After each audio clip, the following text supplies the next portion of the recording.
Good morning.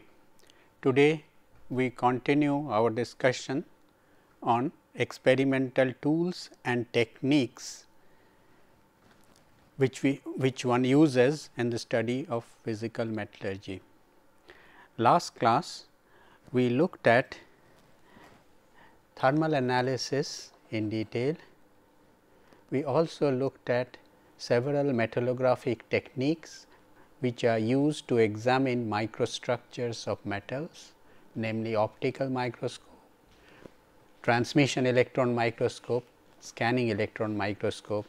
We also talked about X-ray diffraction,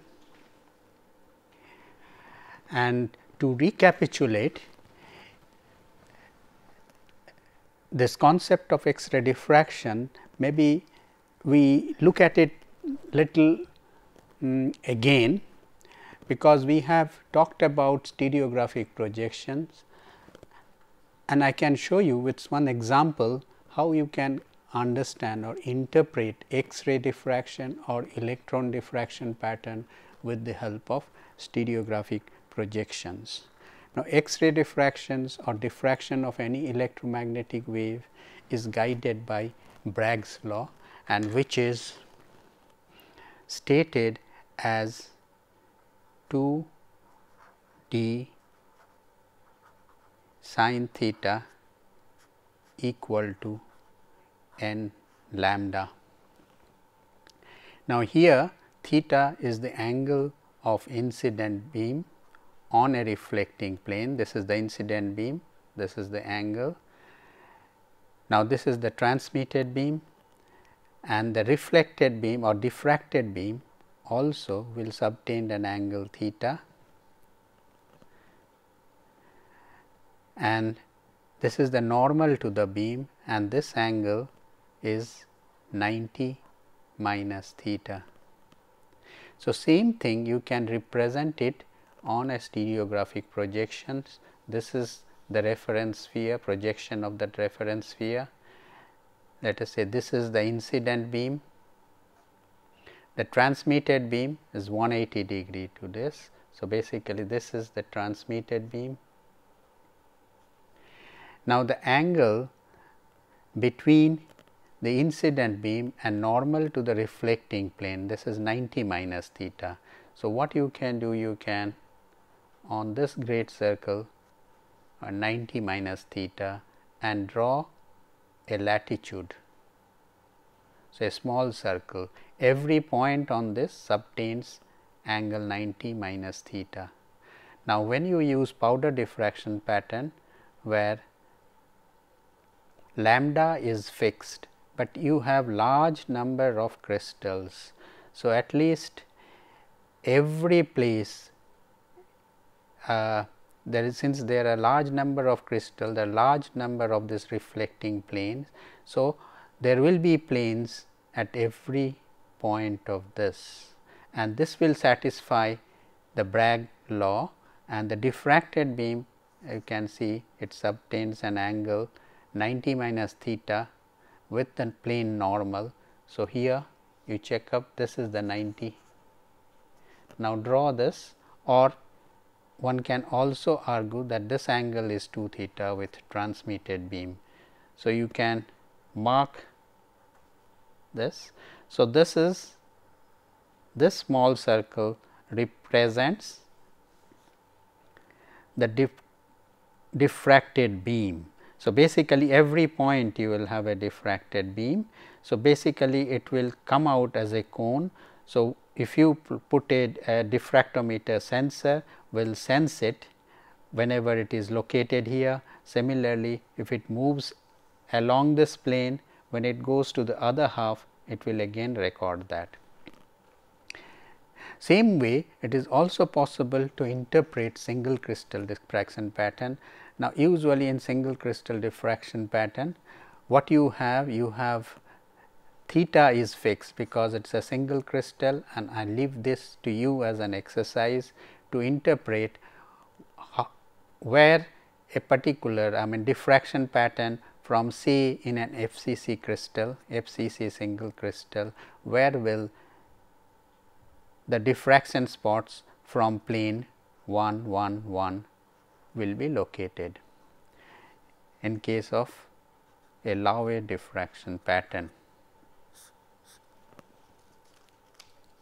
We also looked at electron diffraction, since this electron also has a wave character. When it passes through a sample, some of the beams will get diffracted. Here also it will exactly follow the same diffraction principle, and you can orient the crystal, because in the electron transmission electron microscope you can tilt the specimen and you can always bring the sample to a position where you get a diffraction pattern. And if it is a single crystal, in that case here you will get pattern like this spot pattern. If these crystals are very fine, say something typically represented here, then here also you will get continuous ring. It is exactly similar to that of an X-ray diffraction pattern. In fact, these electron microscopes are indeed very powerful. Not only it helps you to look at microstructures at a very high magnifications with high resolution, but it also helps you identify precipitates from this, or precipitates or some phases which you see in the microstructure by analyzing the diffraction pattern. And also when electron beam strikes the sample, number of secondary electrons come out. They come out from different cells, and if you can measure this energy, which also can be done, in that case it is possible to find out elemental analysis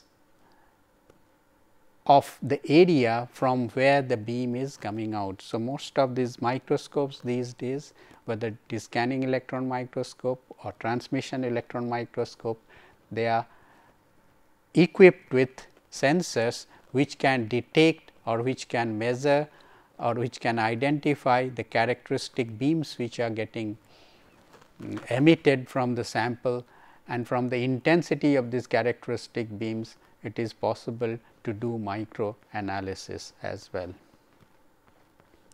With this recapitulation, let us now move over to look at mechanical properties of metals primarily, and as has been mentioned, it is the mechanical properties which is most sensitive to microstructure. And before we look at how the microstructures can be modified to change the mechanical property, it will be good to look at some of the experimental techniques to measure different mechanical properties. In metallurgical engineering, we often talk about several mechanical properties which are listed here. This list is by no means complete, there are few others, but in our discussion we will very often talk about these mechanical properties, primarily tensile strength, ductility, formability. We will talk about hardness, we will talk about impact strength, we will talk about fatigue and creep. Now, let us look at tensile test in little more detail. How do you perform a tensile test? For this you need a specimen which is shown over here, a typical shape of a specimen.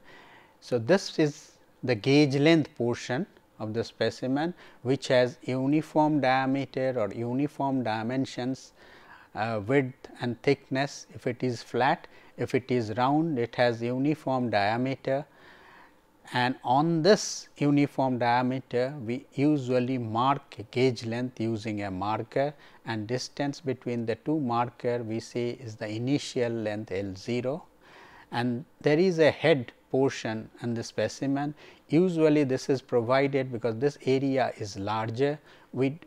And when we do tensile test, we do not want fracture to take place here, we want the fracture to take place within the gauge length. So, therefore, this portion goes into the grip of the machine, and so that it can be held tightly and it provides more area of contact as well. And also we provide, which is not shown here, a little curvature here to avoid stress concentration, so that failure does not take place here. Now, this specimen is mounted on a machine called universal testing machines, which is schematically shown over here. It has a cross head which can move along these rails or along these supports. It can move, and it can move both ways. And there is a pull rod mounted along with a load cell, which is shown in the form of a spring. So, whatever pull that is applied, you can directly, you will be able to measure the pull, that P, that is force with which the sample is pulled. And we also fix on the sample a gauge, a displacement gauge, which is fitted at the marker wherever you have put the marker, and this displacement gauge converts the displacement into volt signal, and this is sent to the recorder, and it is stored in a computer disk. Similarly, the load readings, this load cell also gives volt signal, which also can be recorded in the computer disk. And the main controller is over here. This controller, what it does, it moves, there is an actuator which can move this pull rod in a user defined way. In a tensile test, we will be pulling it along this directions. So, once this is fed, once this sample is fixed into the grips, we start the machine, and this force increases with time, and we record this force against displacement. So, this plot we called load displacement plot, and this can be converted into stress strain plot. Stress is defined as force over original area. Cross sectional area is measured before you start the test. A0 is the initial cross sectional area. So, engineering stress is defined as load or pull divided by initial cross sectional area, and the strain is defined as change in length. If you define this, divide this change in length by the original change in length or original length, you get strain. Likewise, there will be a relationship between the area and strain, and usually it is the reduction in area over original area. This also is strain. Now, let us look at what information do we get from engineering stress strain diagram. We just looked at how you can convert load displacement plot into engineering stress versus engineering strain plot. Now, this has from several properties can be determined from this particular plot. So, for example, if you look at this part which is nearly linear, if you draw a line, the slope of this line which is linear, this will give you the elastic modulus. So, basically here stress is proportional, directly proportional to strain, and this is called Young's modulus or elastic modulus, and this is deformation, and this part of the plot is reversible. And we also get a stress here, there is a point from where it starts deviating from linearity. We call this proportional limit. This also one can say is a measure of yield point.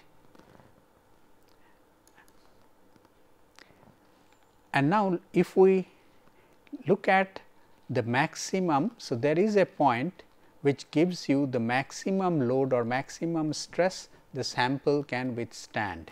So, here this is called ultimate tensile strength. What happens beyond this? The load comes down or stress comes down. This is primarily because we are calculating stress based on the original cross sectional area.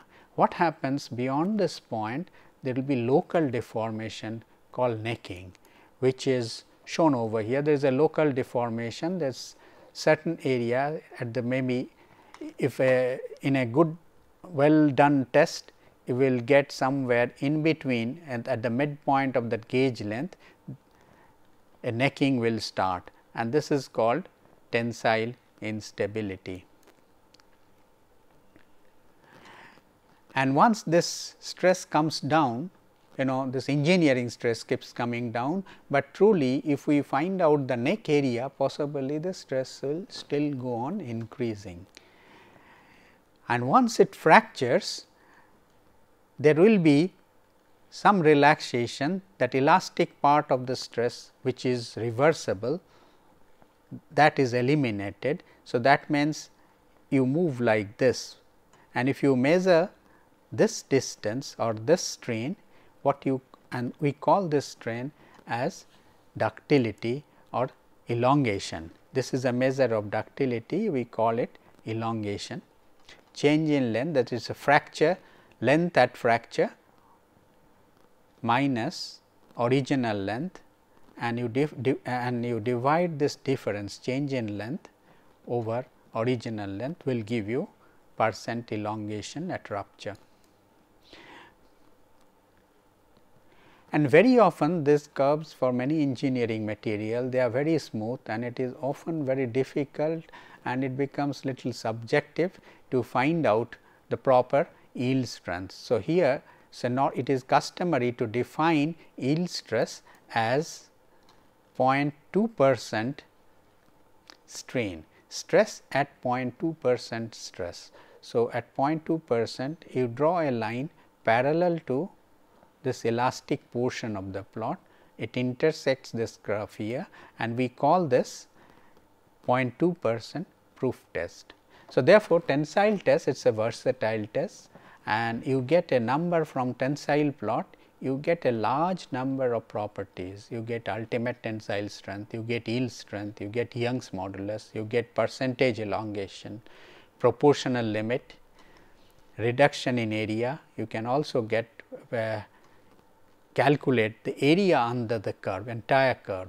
So, this you can say this is the energy absorbed by the material in causing fracture. So, this is a measure of toughness. Let us look at some of the typical stress strain plot of engineering materials having widely different characteristic. One is ductile, which is shown over here. It is associated with a very large deformation, and schematically how the sample dimension changes is shown here. There is a large deformation, there is a pronounced necking, and the fracture, nature of the fracture is called a cup and cone type of fracture. So, you can calculate reduction area by measuring the area over here, and change in area with respect to the original area divided by original area is the reduction in area. Whereas, in a brittle material there is little plastic deformation, it breaks as you pull within the elastic region only the fracture occurs. So, this is the fractured piece, there is hardly any sign of any deformation. Same thing is explained here, is a brittle fracture, no deformation, a ductile fracture where you have a distinctly cup and cone kind of a fracture, which is shown here, and sometime in materials, as we will know, they become embrittle, and some of these materials they exhibit intergranular fracture. So, something like this, where the crack propagates along the grain boundary. Now, stress strain plot is quite sensitive to the crystal structure of material. Most materials, they are not pure, they will have some impurity, and broadly metals, majority of the metals that we use, they are either face centered cubic or body centered cubic. For example, steel is a body centered cubic material. In case of a steel, which as we go along the course, we will find out, we will learn that it is not, it is an alloy of iron and carbon. Even if the purest form of iron, there will be some amount of impurity dissolved in it, and which occupy the interstitial sites, and that is why we get a characteristic stress strain plots, which is shown over here. They have prominent yield point and yield point elongations. Once it yields, I mean there is some kind of instability. This is called yield point elongation here to here, and this is called yield point phenomena. This is primarily associated with the interstitial atoms present in BCC lattice, and after this yield point, then the plot goes like this. An important thing is, if you cold work a material steel, say if you unload it from here, it will come down like this, that elastic portion of the strain which is reversible. So, it will come down over here, there will be a permanent deformation. If you load it again, you will find that yield point phenomena is no longer there, if you load it again immediately after, and we will later on learn this in detail. Whereas, in case of a face centered cubic structure, the plot is very smooth. For example, in case of copper or aluminum, you will get a smooth stress strain plot as shown over here. Now, as has been mentioned, there is, we should make a distinction between engineering stress, and very often we talk about true stress and strain diagram. So, here engineering strain, as we have seen, is defined as change in length L minus original length, change in length with respect to the original length divided by the original length.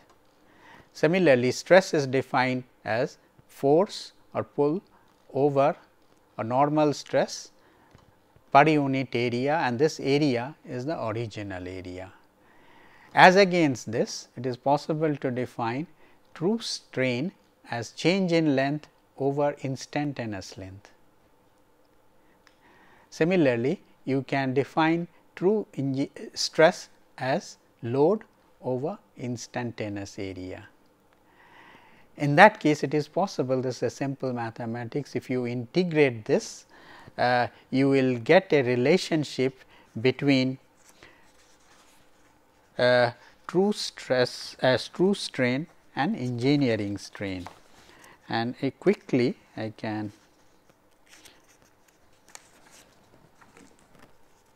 show this here.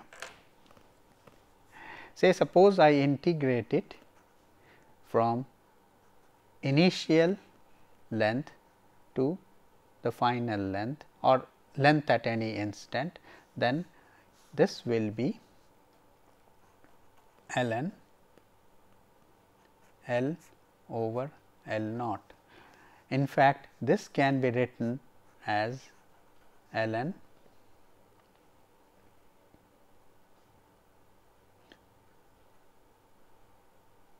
L 0 plus delta L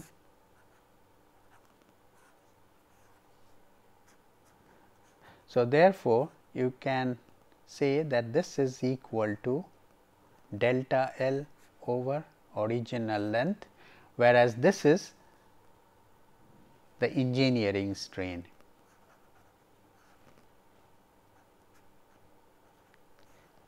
And I will leave it to you to convert using this type of relationship. It is possible to convert this engineering stress strain diagram into a true stress strain diagram, which is like this. So, here it does not come down. So, there will be, but when necking takes place, no longer state of stress will be uniaxial. You may have to apply certain additional corrections, but nevertheless you must realize there is a difference between true stress strain plot and engineering stress strain plot. But up to a certain amount of strain, say maybe up to say maybe 3-4% strain, the difference will be so small, it will be difficult to differentiate. Maybe in this part it will be difficult to differentiate.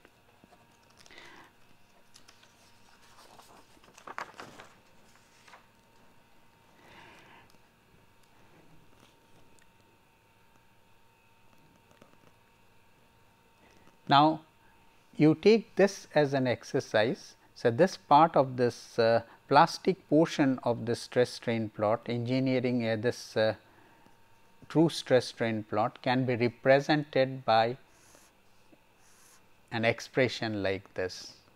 And here you try and show that here this n is a measure of uniform elongation. So, that means you get uniform elongation until this point. The uniform elongation means, as has been mentioned, this area at any instant times the length, gauge length. This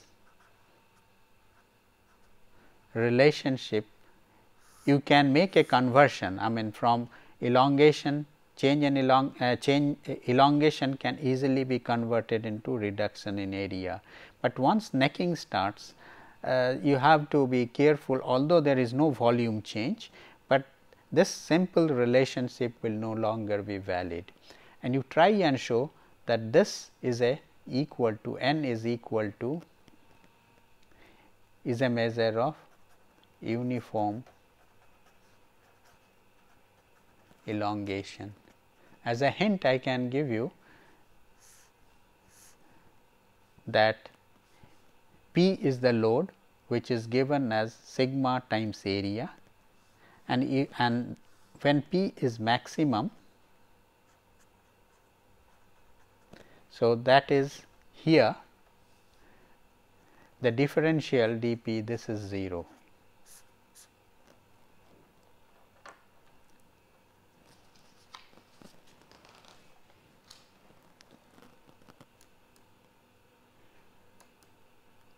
Now, let us look at hardness. How do you define hardness? Hardness is resistance to scratch or indentation. Now, scratch hardness is very qualitative. There is a scale called Mohs scale of hardness. It is a qualitative index, starts from 0 to 10.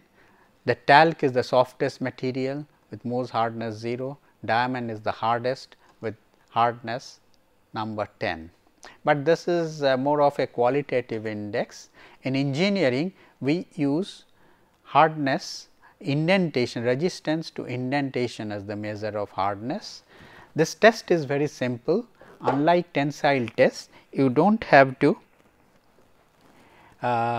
use standard test piece, which has to be machined properly, and your dimensions have to be accurate, and surface finish has to be good.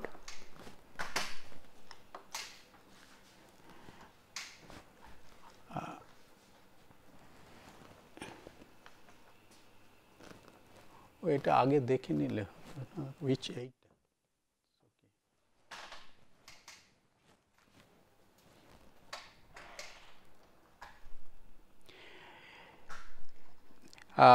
this 3 common hardness measuring devices which are listed here. So, Rockwell,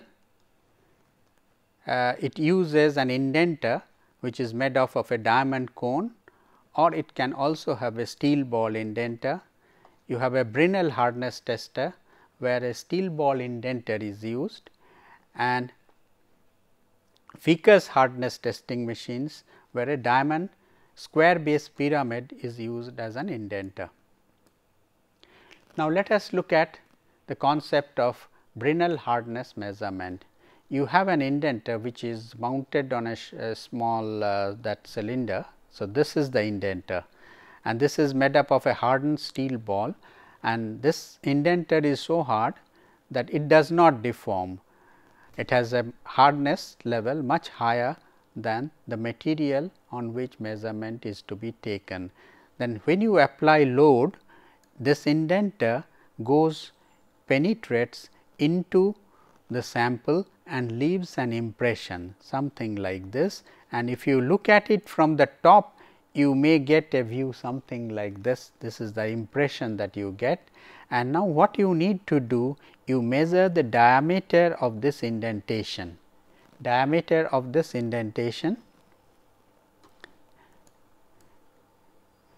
and from this diameter of this indentation, that area, the contact area of that during indentation A is to be measured. And how do you do it? It can be done very easily. I will leave this as an exercise. Assume that this is the indenter, it is a spherical indenter with a diameter d, and this is the diameter of the indentation mark on the sample, and to measure this one uses a graduated eyepiece which has some magnifying power, and it has a graduated scale, and on the scale you can directly read this diameter maybe in millimeter or micron, and you can show that this is a sphere, and you try to measure the surface area of the contact area along this indentation, which can be done by a simple integration, and this comes out to be this. And hardness, Brinell hardness number is defined as load over this contact area, and Brinell hardness number is not independent of load. There are guidelines for selection of load.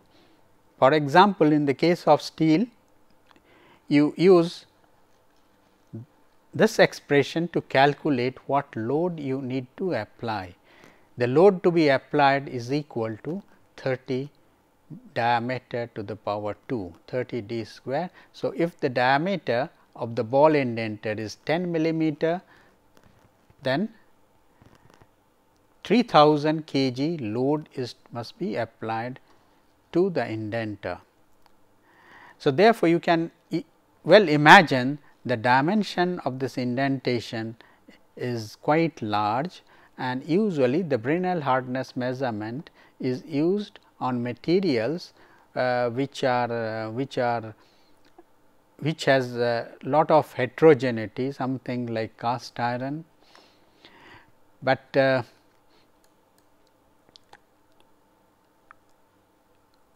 you can also have Brinell hardness measurement with smaller indenter, smaller load as well. Now, Vickers hardness measurement principle is also exactly similar to that of Brinell, only difference is the type of indenter, it is different. It is indenter, it is a diamond cone with a square base pyramid. So, base of the square is something like this square base pyramid, and the angle is very specific. That angle between the two faces of the pyramid, opposite faces of the pyramid, is 136 degree, and usually the load is in this range 1 to 120 kg. So, you can well imagine the dimension of the indentation here will be very small, and you need in fact a microscope with a graduated eyepiece to measure the dimension of the indentation, which is schematically shown over here.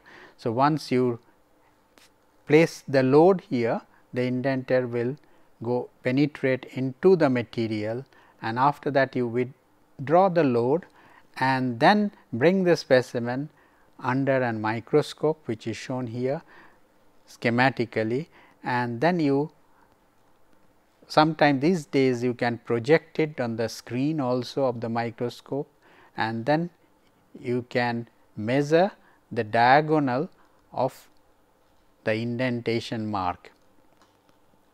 It is customary to measure both the diameter, this as well as both the diagonal, that is d 1 and d 2, and find out arithmetic average of the two, and then you can calculate Vickers hardness number H v using this expression.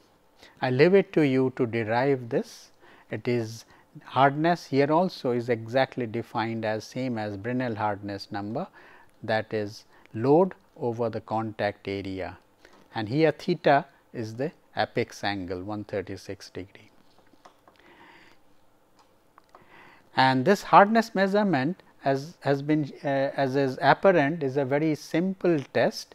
It does not need a very large amount of material, it can be done on a very small piece of metal, particularly this viscous hardness, and therefore, and there is some direct relationship between viscous hardness and the flow stress of the material, which is shown here. Sigma 0 is the flow stress, which is you can say this is some kind of an yield stress in between yield stress and UTS. So, this viscous hardness number. So, if you measure hardness, you will get some idea about the tensile strength of the material. Now, there is also another hardness scale which engineers very commonly use, is a Rockwell hardness scale. This is also, this principle is little different. Here, you know, here that indenter is either a diamond cone indenter with an apex angle of 120 degree, and here you initially apply a minor load of around 10 kg. So, that the indenter sits on the sample, and then you apply the major load. When you apply the major load, it penetrates into the material, and what you measure the change in this depth of indentation from minor load to the major load, and this depth of indentation has some kind of an inverse relationship with hardness. That means, higher the depth of penetration or higher is the depth of indentation, lower is the hardness. And this Rockwell hardness number is something like capital D minus small d. This is some constant depending on the scale that you use, a minus d. So, it is a linear function of this depth of penetration, and depending on the choice of load and the indenter, you have hardness is measured in different scales which are listed here, like Rockwell A, Rockwell C, Rockwell B. Now, out of these, Rockwell C is most commonly used for hardened steels, and here the minor load is 10 kg, major load is 140 kg, and indenter is a diamond cone indenter with apex angle 120 degree. Whereas, for softer material, one prefers to use Rockwell B scale, and here also the minor load is still 10 kg, but major load is 90 kg, and a steel ball indenter is used with a diameter 1/16 of an inch. Now, irrespective of whichever unit or whichever machine in use for hardness measurement, there are now it is conversion tables are available, and you can convert the hardness measurement from one scale to another. And many of these modern testing machines, they come with a loaded software which does this conversion automatically. Now, let us look at, we have looked at tensile test, and tensile test load is applied gradually. Now, what happens to a material if the load is applied at a very high strain rate? Say, suppose you something like a hammering, then is it still ductile? Now, we find that particularly BCC metals, it is highly sensitive to the strain rate of testing. So, particularly for steel, a test method has been devised which is called impact testing, and let us look at impact testing. This is a typical impact testing machine which is schematically shown. Now, question comes up, what is impact property? It is the ability of the material to withstand crack nucleation and growth under shock loading or impact loading. What we do here, we use a specimen something or standard test piece which is shown over here. So, this has a square cross section 10 by 10 millimeter cross section, 55 millimeter long, and on this we make a V notch, V groove, V notch. This angle is 45 degree and the notch depth is 2 millimeter.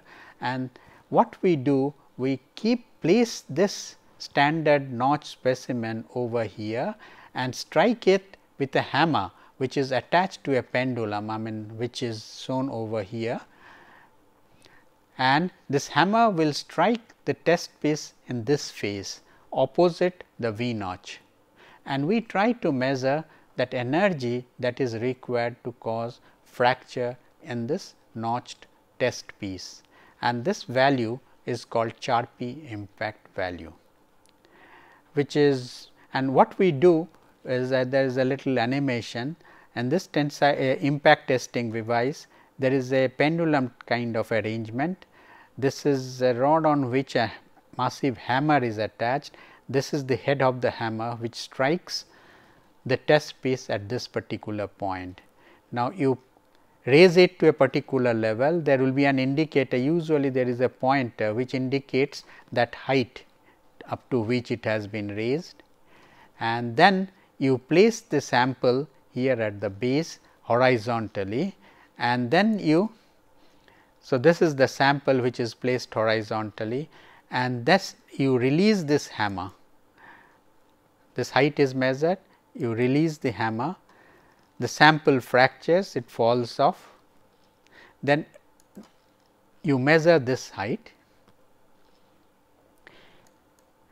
and after it goes to the other side the pendulum, it will come back to its initial position, and this takes hardly a fraction of second for the test to conduct. And what you do is you convert this height into energy. The mass of the hammer is known. So, mg times this h1, this height minus this height will give you the Charpy V notch value. So, this gives you, this is a measure of the energy that is needed to rupture or fracture the test piece. And usually it is better to calculate it, this gives a little better method of finding out this height. What you do is you find out, you first do not keep a specimen, release the hammer from a height and see to what height it goes. So, this is without specimen, and then you keep the specimen and then repeat the test. So, this will possibly, by this you will be able to eliminate some of the energy loss which is absorbed by maybe a improper lubrication etc. over here. Now, steel has a very important characteristics. Many of these failures of steel structure has taken place in a brittle manner. We all know about the failure of a Titanic ship which failed when it went to a region where and it struck an iceberg. So, basically it the temperature was very low. So, at low temperature steel, in many instances steel structures have failed in a brittle manner in fraction of a second, leading to lot of life, and particularly the Liberty ships during the Second World War failure has also been related to this kind of a brittle failure. Now, if you do the test at a particular temperature and then you plot that Charpy V notch value, what you get is this type of a plot. The steel undergoes a ductile to brittle transition. At a room temperature, it may show good ductility, it may have high impact value, but as you conduct the test at lower and lower temperature, you will find that Charpy V notch value goes down to a minimum value something over here, which is virtually nearly 0. So, maybe at room temperature this energy may be around 200 joule. So, at low temperature it may go down to maybe 5 or 10 joules, and this temperature is called the transition temperature, where the fracture moves over from ductile to brittle fracture. Now, the appearance of these two fractures are entirely different. The fracture at room temperature in steel is fibrous. It is associated with a large plastic deformation. You can see with the naked eye the notch root contraction, whereas at a low temperature fracture occurs with very little notch root contraction, and this type of fracture is called cleavage or granular fracture. And typical surface of the fracture which is shown here, this is the typical appearance of the fracture, and particularly look at this. There is a large deformations around this, around that notch root. There is a large deformation. So, which is a sign of plastic deformation and ductile fracture. Now, let us look at fatigue property. Now, any component when it is subjected to cyclic loading, it is subjected to fatigue. Something like aircraft, when it flies at a height say 30,000 feet or higher, there the inside the fuselage has to be pressurized. So, every time the aircraft goes up, it acts as a pressure vessel, but when it comes down, the pressure outside and inside is same. So, similarly think about a wheel, a rail of a car or of a railway carriage, wheel or rail. So, basically these components, they are subjected to cyclic loading. Stress at a point keeps on varying, it is not subjected to a constant stress, which is pictorially, which is shown over here. So, any component, the stress, if it keeps on fluctuating, something like this, it goes to a maximum stress, then goes to a minimum stress. It can be tension, it can be tension, compression, and diagrammatically, which is shown here. So, when you subject to such a loading, so the sample will keep on fluctuating. That means, strain at a particular point, once it will increase, decrease, and as a result the crack will nucleate at a certain point, and then it will propagate through, leading to fracture. And this can take place, fracture in such case can take place at a stress level much lower than the yield strength of the material. And to find out the resistance to fatigue, kind of a loading, such cyclic loading, a simplest test is a rotating beam fatigue testing, and which is done machines are available, which is diagram schematically shown here. There is a motor on which a standard test piece is mounted. Test piece is something like this. It has a reduced section over here. This is primarily because it is loaded like a cantilever. So, reduction in this section size is designed in such a way that you have maximum stress over here. So, when failure takes place, it will take place at this particular place, and this is how the test is done. You can mount usually on the, you can mount two samples simultaneously, and this is the load which is given, and the stress on this particular sample as it rotates a particular point, let us say outer point. When it is here up, then it is in tension. When as it rotates, when it goes down, it is subjected to compression. So, this point is subjected to a stress something like this. And what you do is, you try to find out how many cycles this sample takes for failure to take place. When the sample fails, this load will fall on a micro switch here, and then this will stop the machine. You can note down the counter reading, and then this test can be done as if at different level of stress range. Stress range is defined as this maximum stress minus minimum stress, and if this test is done at different stress range, and then you plot number of cycle it withstands in x axis, and y axis you plot the stress range. Then you get a plot like this. If it is a BCC metal, say like steel, you get a plot like this. So, it has a certain limit which is called endurance limit.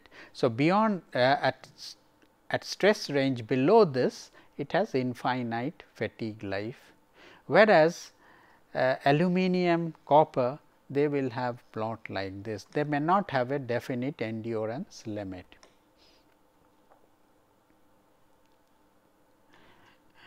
And appearance of this fracture, it has a very typical appearance.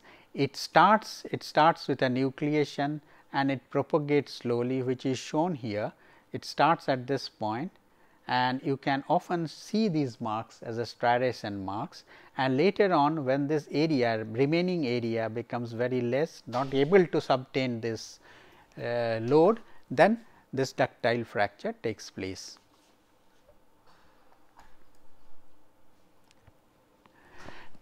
Now, let us look at creep property.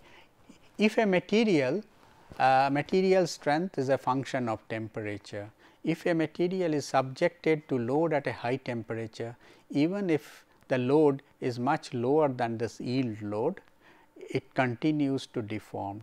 This slow time dependent deformation is known as creep, and it usually, this strain is measurable if the temperature is greater than 0.4 to 0.5 of melting point of the metal, where this is Tm is the melting point in degree absolute. And this is done by loading a sample in tension. There is a lever kind of arrangement. This is the sample. You can fix some extension gauge here and measure the change in length of this test piece, and you can apply the load through the lever. It needs a very precision temperature control. So, this is the furnace, and if you measure this strain and plot this strain as a function of time, you get a plot like this. There are 3 distinct stages. This is stage 1, stage 2, stage 3. This is the stage where strain rate goes on decreasing. Then you have a region where strain rate is nearly constant, and before failure takes place, there is a local deformation taking place and strain rate goes on increasing and leading to failure at this particular point. So, creep test can last for a very long duration, and it is an important property for any material which is to be used at high temperature. For example, any boiler component, superheater tubes, or a steam turbine blades, aerogas turbine blades. So, wherever these materials are subjected to high temperature, it is important to know creep properties. But problem is, to ensure life of a power plant, we have to ensure that the component lasts for several thousands of hours. So, maybe 25 years or so. So, to generate this kind of a property, the tests that you need to do are very long term tests. So, you need a little sophisticated equipment with precision temperature control, uninterrupted power supply, precision strain measurement system. And typical nature of stress versus strain versus time or creep plots are shown here. This shows the effect of stress. You increase the stress, it fails at a shorter time. This is the fracture time to fracture. You increase the temperature, then also with increasing temperature, rupture time goes down. So, that means it is a strong function of stress and temperature. And since monitoring strain over a very long period is often difficult, so for engineers it is often good enough if we know the time to rupture, and which is shown that time to rupture can be determined with a little less sophisticated equipment. You do not need to measure the strain, and this rupture time also is a strong function of temperature and stress, which is shown over here. And it is quite easy to show that if you plot this against a combined time temperature parameter, this type parameter is known as Larsen-Miller parameter, you get a master rupture plot, and this type of plot is very helpful because you do not want to do a very long term test. So, normally if a material is to be used, let us say at 600 degrees centigrade, maybe you will do an accelerated test at 650, and then you find out time to rupture, and from that, using these kinds of a master rupture plot, it is possible to estimate the likely design life of the material. With this, we come to the end of this topic on experimental tools and techniques. And what we learn in this course is basically